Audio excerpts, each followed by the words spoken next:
নে তো মা, এই শাড়িটা পরে তৈরি হয়ে নে, পাত্রপক্ষ এলো বলে। কথাগুলো বলে তাড়াতাড়ি রান্নাঘরের দিকে এগোন প্রমীলা দেবী। এখনো অনেক কাজ বাকি। নীলার বাবা তো বলেই দিয়েছে যেন একবারেই পাত্রপক্ষের পছন্দ হয়ে যায়। যত তাড়াতাড়ি বিয়ে দিয়ে দেওয়া যায় মেয়ের ততই মঙ্গল। গরিবের সংসারে মেয়েকে ঘরে বসিয়ে পড়ানোর মতো বিলাসিতা আর কিছু হয় না। তার উপর নীলা অসম্ভব সুন্দরী। মা, একবার বোঝার চেষ্টা করো, আমি এখন বিয়ে করতে চাই না। আমাকে গ্র্যাজুয়েশনটা পাশ করতে দাও শুধু। প্লিজ মা, দেখো আমি ঠিক কিছু একটা করে নেব। বাবাকে বোঝাও না একটু। নীলার বিয়ে করতে ঘোর আপত্তি এখন। সবে তো 20-তে পা দিল, এখনই বিয়ে করতেও চায় না। ও চায় নিজে কিছু একটা করতে, নিজের পায়ে দাঁড়াতে। গরিবের ঘরের মেয়ে বলে কি কোনো স্বপ্ন দেখতে নেই? প্রমীলা দেবী ঠিকই বোঝেন নীলার কথা। হাজার হোক মা তো, কিন্তু তিনি যে নিরুপায়। বিকাশবাবুর ওপরে কথা বলার ক্ষমতা যে তার নেই। আচ্ছা মা, আমি এত সুন্দরী বলেই কি তোমাদের আমাকে বিয়ে দেওয়ার এত তাড়া? আমি যদি তোমার মতো না হয়ে বাবার মতো দেখতে হতাম, তাহলে এত তাড়াতাড়ি আমার বিয়েটা হতো না, তাই না মা? না রে মা, এসব ভাবিস না। তোর খুব ভালো বিয়ে হবে দেখিস। রূপটাই যে আমার মতো পেয়েছিস, কপালটা আমার মতো হবে না দেখিস। মেয়ের কথায় চমকে উঠে উত্তর দেন প্রমীলা দেবী। কই গো, তোমরা মা মেয়েতে কি এত করছো বলো তো? পাত্রপক্ষের আসার সময় হয়ে গেল যে। তারা লাগান বিকাশবাবু। আসুন আসুন আসুন, এসো বাবা, বসো এখানে। তা গরিবের ঘর বুঝলেন কি না, একটু অসুবিধা হলে ক্ষমা ঘেন্না করে নেবেন। মেয়ে আমাদের রূপে লক্ষ্মী, গুণে সরস্বতী। বিকাশবাবু তড়িঘড়ি করে রূপম আর তার পরিবারকে আপ্যায়ন করে ঘরে এনে বসান। বলছি কি, আমাদের হাতে একদম বেশি সময় নেই। মেয়েকে নিয়ে আসুন, আমরা ওর সাথেই কথা বলতে চাই, বলেন রূপমের বাবা নির্মলবাবু। আসলে এই বিকাশবাবু লোকটিকে তাদের সকলেরই না পছন্দ। বলতে বলতেই নীলা এসে পড়ে মায়ের সাথে। টিয়া রঙের পিওর সিল্কে অপরূপা লাগছে নীলাকে। এমনিতেই সে সুন্দরী, তার উপর এই অল্প একটু সাজে আজ যেন তার রূপ ফেটে পড়ছে। সে এসে রূপমের মা বাবাকে প্রণাম করে সামনে চুপ করে বসে। তা মা, এ বিয়েতে তোমার মত আছে তো? প্রশ্ন করেন রূপমের বাবা। নীলা শুধু একবার তাদের দিকে তাকিয়ে চোখ নামিয়ে নেয়। নীলার ছলছল করা চোখের দিকে তাকিয়ে তাদের কারোরই বুঝতে বাকি থাকে না যে নীলার এ বিয়েতে বিন্দুমাত্র মত নেই। হে হে, কি যে বলেন আপনারা, ওর মত থাকবে না কেন? রূপমের মতো ছেলে লাখে একটা হয়, খুব মত আছে ওর। মেয়ে মানুষ, লজ্জা পাচ্ছে বোধ হয়, বুঝলেন কিনা? তাড়াতাড়ি জবাব দেন বিকাশবাবু। আমি ওর সাথে একা কিছু কথা বলতে চাই, রূপম বলে। যথারীতি কি আর করবেন, মেয়েকে একা রূপমের সাথে কথা বলতে দিতে বাধ্য হন বিকাশবাবু। মনে মনে চিন্তা করতে থাকেন, মেয়েটা বেফাস কিছু না বলে বসে। বিয়েটা ভালোই ভালোই মিটে গেলে হয়। এত বড় লোক বাড়ি, ইঞ্জিনিয়ার ছেলে, তাদের মতো গরিবের কাছে স্বপ্ন। এ ছেলেকে কিছুতেই হাতছাড়া করা যাবে না। আজ 25শে ফাল্গুন। নীলা আর রূপমের 4 হাত এক হলো অবশেষে। বিকাশবাবু আজ নিশ্চিন্ত। সেদিন রূপমের সাথে নীলার কি কথা হয়েছিল তা তিনি জানেন না, তবে শেষ পর্যন্ত যে বিয়েটা হয়েছে তাতেই তিনি খুশি। তার উপর উপরি পাওনা হিসাবে ছেলের বাড়ির লোক আবার কিছু নেননি। নীলার মা বলেছিল একবার, ওরা কিছু চাইছে না বলে আমরাও কি মেয়েকে খালি হাতে বিদায় করব? উত্তরে তিনি বলেছেন, যখন চাইছে না তখন না দেওয়াই ভালো। বলা তো যায় না কি ভেবে বসবেন, ওনারা যা চান তাই বরং করো। মানে নিজের গ্যাটের করি যত কম খরচ করা যায় আর কি। মনে মনে বলেছেন, এত সস্তায় এরকম ইঞ্জিনিয়ার ছেলে পাওয়া কি মুখের কথা? প্রমীলাকে বিয়ে করার সিদ্ধান্তটা ঠিকই ছিল। তাই জন্যই তো মেয়ে আমার মায়ের মতো রূপ পেয়েছে, আর আমি এরকম ভালো জামাই বাড়ি পেয়ে গেলাম এত কম খরচে। এসো মা, এই আলতার থালায় পা ডুবিয়ে ধানগুলো ছেটাতে ছেটাতে ঘরে এসো। নতুন বউকে বরণ করে ঘরে তুললেন অপর্ণা দেবী। মেয়েটিকে তার খুব পছন্দ, শান্ত শিষ্ট, ঠিক যেন জ্যান্ত লক্ষ্মী প্রতিমা। সব ছেলের মাই তো চাই এরকম ঘর আলো করা বউ। কিন্তু তিনি প্রথম দিন থেকে দেখছেন মেয়েটা যেন বড্ড বেশি চুপচাপ, বেশ ভয় পেয়ে আছে। মনে মনে ভাবেন, প্রথম প্রথম তো সব মেয়েরই এরকম হয়। ফুল দিয়ে সাজানো বিছানার ওপর চুপচাপ বসে আছে নীলা। মনে তার অজস্র চিন্তারা বাসা বেঁধে আছে। বিয়ের আগে রূপমের সাথে খুব একটা কথা হয়নি। সে তো বলেও ছিল যে তার এ বিয়েতে মত নেই, সে এখন বিয়ে করতে চাই না। তাও যে কেন রূপম বিয়েটা করতে রাজি হলো, সেটাই এখনো পরিষ্কার নয় তার কাছে। সে ভাবে সব ছেলেরাই সমান, মেয়েদের শরীর ছাড়া আর কিছুই চেনে না। তার রূপ দেখেই হয়তো বিয়ে করতে চায় রূপম। তার মতামতের কোনো দামই নেই, না তার বাবার কাছে আর না রূপমের কাছে। হঠাৎই খুব রাগ হয়ে যায় তার নিজের চেহারার ওপর, তার মায়ের ওপর। মা তো তাকে একটু বুঝতে পারত। সে তো ছোট থেকে মাকে দেখেছে কত কষ্ট পেতে। বাবা আর ঠাকুমা তো মাকে মানুষ বলেই মনে করতো না। তাকে কখনো ভালো না বাসা হয়নি অবশ্য তারা, কিন্তু যে মেয়ে ছোট থেকে দেখেছে মাকে কষ্ট পেতে, তাকে সেই মানুষগুলো যতই ভালোবাসুক না কেন, তার মনে কখনোই তাদের জন্য ভালোবাসা অনুভব হয়নি। আর বাবা যে তাকে ভালোবাসতো তাই বা সে ভাবছে কি করে? তাই যদি হতো তাহলে কি তার মতামতটাকে গুরুত্ব দিত না? তাকে পর করে দেওয়ার জন্য এত তাড়া লেগে যেত? এসব ভাবতে ভাবতে সে খেয়ালই করেনি কখন রূপম এসে তার পাশে বসেছে। তোমার সাথে আমার কিছু কথা আছে। তোমার যতদূর পড়াশোনা করার ইচ্ছে তুমি করতে পারো।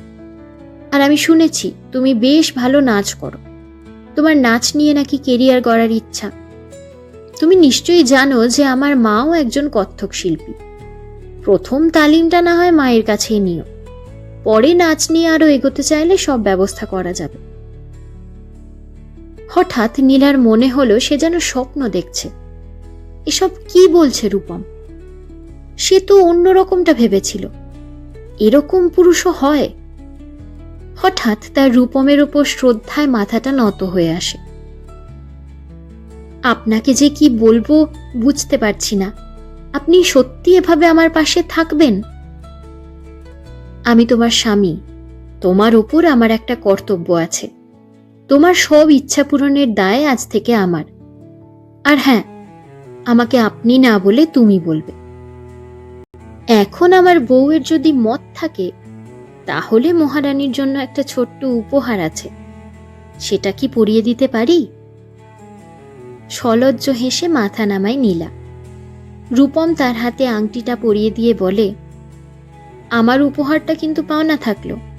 নিজের পায়ে দাঁড়িয়ে নিজের উপার্জনের টাকায় সময় মতো দিও, ভুললে আমি চেয়ে নেব। দুজন দুজনকে জড়িয়ে ধরে তারা। জানি নীলা, তোমার মনে অনেক প্রশ্ন। কেন সেদিন তুমি না করার পরেও আমি তোমাকে বিয়ে করতে রাজি হই? সেদিন তোমাকে দেখেই বুঝেছিলাম যে তোমাকে সবার আগে ওখান থেকে বের করা দরকার। আর তোমার মায়ের কাছে তোমার ব্যাপারে সব জানেন আমার মা। তুমি কখনো মুখ ফুটে তোমার ইচ্ছার কথা বলনি, তোমার মাই সব বলেন। তখনই ঠিক করি তোমার মতো একজন গুণী মেয়েকে এভাবে হেরে যেতে দেব না। আজ থেকে তোমার সব স্বপ্নের কাণ্ডারি হলাম আমি। পরের দিন সকালে তাড়াতাড়ি ঘুম থেকে উঠে স্নান সেরে রান্নাঘরে যায় নীলা। সবার জন্য চা করতে হবে। ছোট থেকে তো সে এরকমটাই দেখে বড় হয়ে আসছে। মা সেই কোন সকালে উঠে সবার জন্য চা জলখাবার বানাতো, তারপর সারা দিন হাড় ভাঙা খাটুনি। তার ঠাকুমা আর বাবা তো মাকে মানুষ বলে মনেই করতো না। তার মাও কি সুন্দর নাচতো। ছোট থেকে নাচটাও মায়ের কাছেই শেখা। মনে পড়ে যায় তার। একদিন বাবা আর ঠাকুমা বাড়িতে ছিল না। মা মনের আনন্দে নাচ করছিল। কেউ বাড়িতে না থাকলেই মা নাচত। আর ছোট্ট নীলা হাঁ করে তাকিয়ে দেখত কত সুন্দর নাচে তার মা। হঠাৎ বাবা আর ঠাকুমা বাড়ি ফিরেই মাকে নাচতে দেখে যা নয় তাই বলে অপমান করেছিল। একদিন সে ঠাকুমাকে জিজ্ঞেস করে, আচ্ছা, মা এত সুন্দর নাচে, কিন্তু বাইরে কোনো অনুষ্ঠান করে না কেন? মা নাচলে তোমরা মাকে বকো কেন? উত্তরে তার ঠাকুমা বলে, বাড়ির বউদের নাচতে নেই, তাতে সংসারের অকল্যাণ হয়। হঠাৎ কাঁধে একটা হাতের ছোঁয়ায় তার চিন্তার ঘোর কাটে। ঘুরে দেখে তার শাশুড়ি মা। অপর্ণা দেবী সকালে উঠে রান্নাঘরের দিকেই আসছিলেন। ভেবেই রেখেছেন আজ লুচি, ঘুগনি আর পায়েস বানাবেন। মেয়েটার খুব পছন্দ, কিন্তু মুখ ফুটে যে বলবে না সেটা তিনি জানেন। প্রথম থেকেই তার একটা মেয়ের খুব শখ, কিন্তু রূপম হওয়ার পর কিছু কমপ্লিকেশনের কারণে তার আর দ্বিতীয়বার মা হয়ে ওঠা হয়নি। তখন থেকেই তিনি ভেবে রেখেছিলেন রূপমের বউকে মেয়ের মতোই আদরে যত্নে রাখবেন তিনি।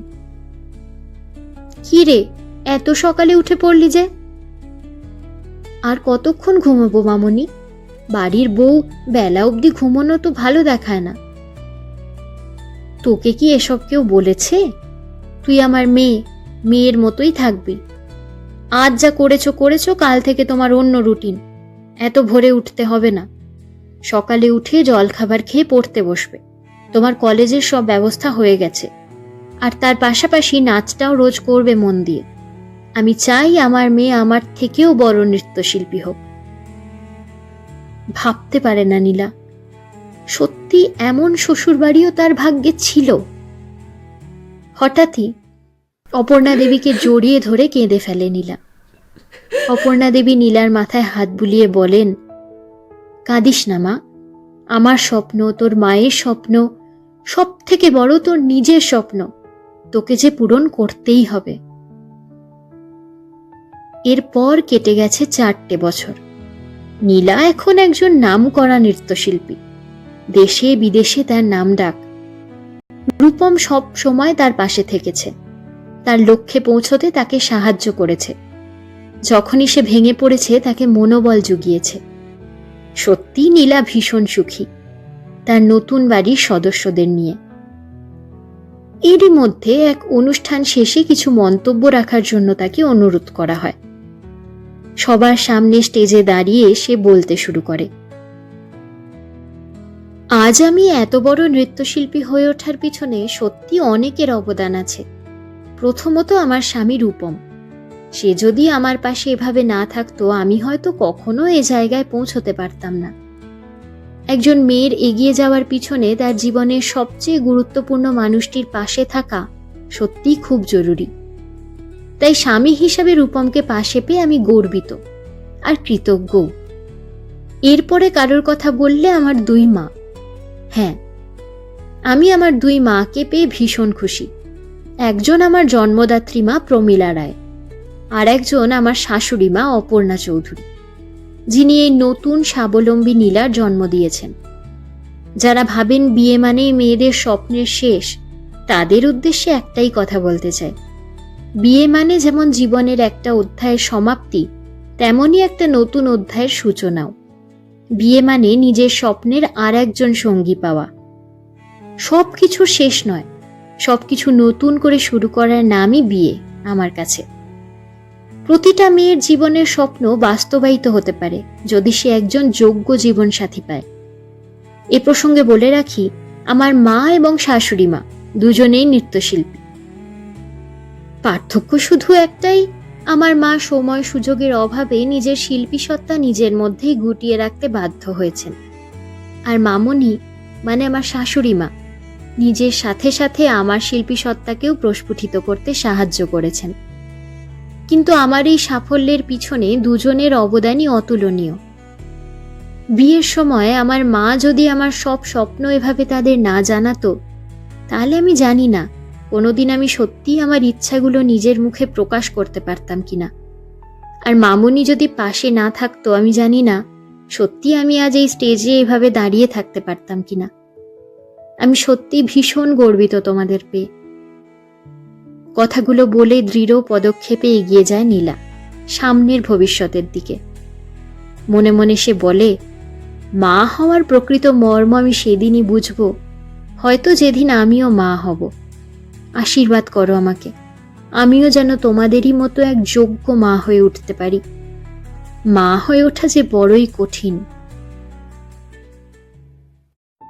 এতক্ষণ শুনলেন আমার নিজের কলমে লেখা একটি ছোট গল্প স্বপ্নপূরণ।